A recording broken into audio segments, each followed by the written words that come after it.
L'hystérie, c'est un mot extrêmement pratique pour silencier absolument toutes les femmes. L'hystérie est encore posée comme diagnostic aujourd'hui dans les hôpitaux psychiatriques, aux urgences, mais aussi dans les commissariats de police, dans les tribunaux.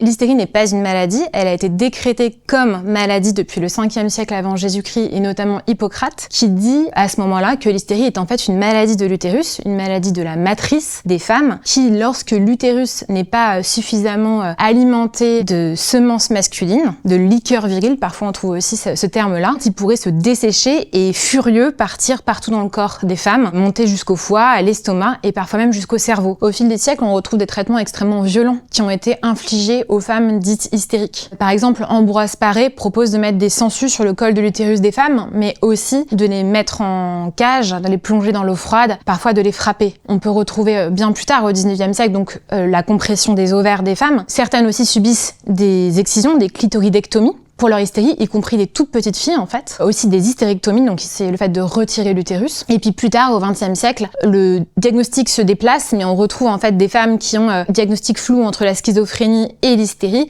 et qui subissent donc des lobotomies. Et puis ensuite, ça va être les électrochocs. En fait, quand je commence cette enquête, je pense que l'hystérie n'est plus posée comme diagnostic puisqu'elle n'est plus censée être dans les manuels et les classifications médicales depuis les années 80. En recevant énormément de témoignages, je réalise qu'en fait l'hystérie est encore posée comme diagnostic aujourd'hui dans les hôpitaux psychiatriques, aux urgences, mais aussi dans les commissariats de police, dans les tribunaux. J'ai aussi consulté des procès-verbaux d'hommes accusés de violences conjugales et qui se retrouvent devant la justice. Tous disent exactement la même chose pour se défendre du fait d'avoir été violents. Ils vont dire « elle était hystérique, j'ai dû la calmer, j'ai dû la redresser, elle avait une montée d'hystérie, elle était folle comme sa mère, elle était hystérique comme sa mère ». Et en fait, au bout de ce continuum d'emprise, de contrôle coercitif, de gaslighting, on retrouve à la fois le féminicide, mais aussi le suicide forcé. Être une femme, c'est être tuable, mais être une femme folle, c'est être doublement tuable. On retrouve la question de l'hystérie chez toutes les femmes qui ont réclamé l'émancipation politique, qui ont réclamé plus de droits. En fait, d'Olympe de Gouges à Théroigne de Méricourt, en passant par les suffragettes, par Louise Michel, et bien sûr aujourd'hui encore les femmes politiques, on se rend compte que toutes ont été stigmatisées comme hystériques, voire pour certaines envoyées à l'hôpital psychiatrique. Après toutes ces années à enquêter sur l'hystérie, la question que je me pose, c'est pourquoi on a toutes et tous adhéré à la fiction de l'hystérie, pourquoi on a toutes et tous eu peur de cette folie féminine, et pourquoi on n'a pas vu derrière l'hystérie les hystériseurs, c'est-à-dire aussi bien les exciseurs, les lobotomiseurs, ceux qui ont pratiqué des hystérectomies, ceux qui ont enfermé les femmes, mais aussi